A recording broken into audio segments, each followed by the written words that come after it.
From Toronto, Ontario, please welcome Pare.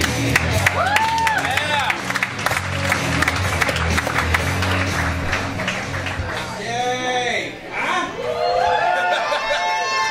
It's fun. I like comedy a lot. I hope you noticed. It's weird to say. I had a day job in an office for a while, and like I was just walking down an aisle, and it was like full of cubicles. And one of the aisles, there was this cubicle with a girl who was crying, and all the other girls they'd rushed over and they were like taking care of her, you know. And as a guy, you're not allowed to just shove your head in and be like, "Why are you crying?" You're not allowed to do that. So I waited till smoke break, and then I asked. And I was like, "Oh, hey, why was she crying?"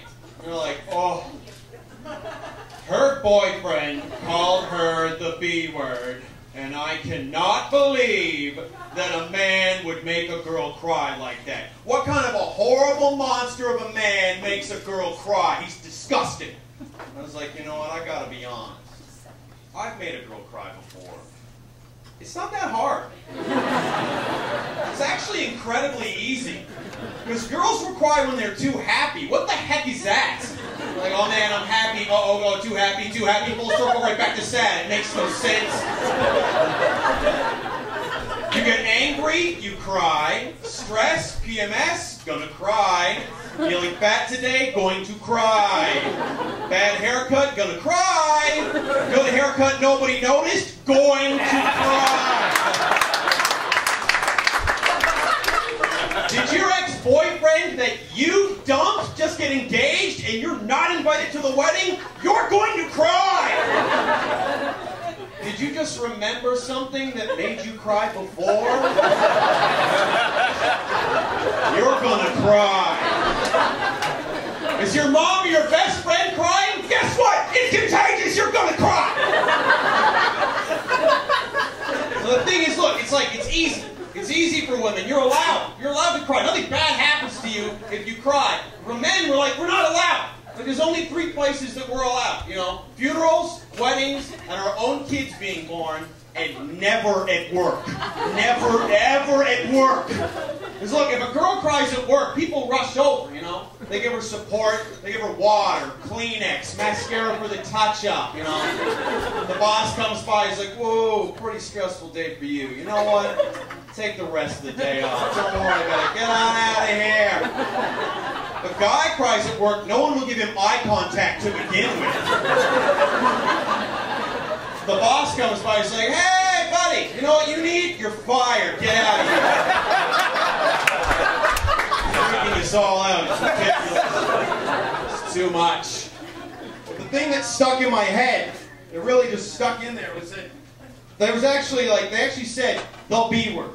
Like, I didn't clean up bitch for you. They said the B word. And I was like, no, ladies, no. You do not get a B word. You already have a word. It's the C word. That's your word. You know? We gave that to you. I think you should cherish it, hold on to it. Because there's only 3 of them so far. There's the F word, the N word, and the C word. Regular white guys don't even have one yet. I think you're being selfish trying to get 2. It's like ridiculous to me. Well, let's walk them through. Right? Like, I love the F word. Because it's the main one.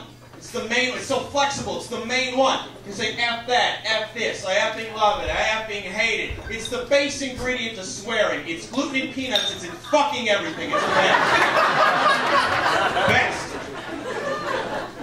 But I had a girl, she was talking to me about this. She was like, "I don't think you get it, Dom. I don't think you get it.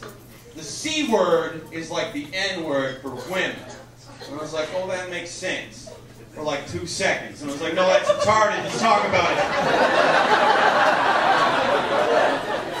Because look, right now, this is a packed room. I could point out a girl right now, and I could call her a cunt, and her and her friends would be furious, but everyone else would be like, "I don't know, maybe she's being a cunt." Try doing that with the N-word, with a mob forming immediately. Take you out. Because it's where it comes from, you know, because the N-word comes from a time of struggle. It comes from a time when the cross is burning on front lawns. I've never seen a burning C on a front lawn. Get out of the neighborhood, cunt. Never happened. Never will. It's history. It's history. It comes from a horrible time in our history. It comes from a time where black people had to actually fight and riot to get rights, like the right to education and to get the right to vote, you know. And yes, women, you got those rights too, but you got it differently. You got it by crying, which we've clearly established. It's very easy for you.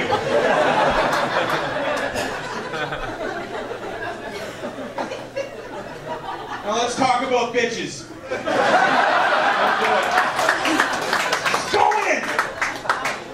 So look, I understand why some women would be like, you know, we gotta get rid of this word. And I understand because it's overused. The word bitch is overused because I think, in fact, most of the women in here are probably ladies, you know, because you employ subtlety in your language so you do not come off as mean or rude and thus do not come off as a bitch. And as a quick footnote,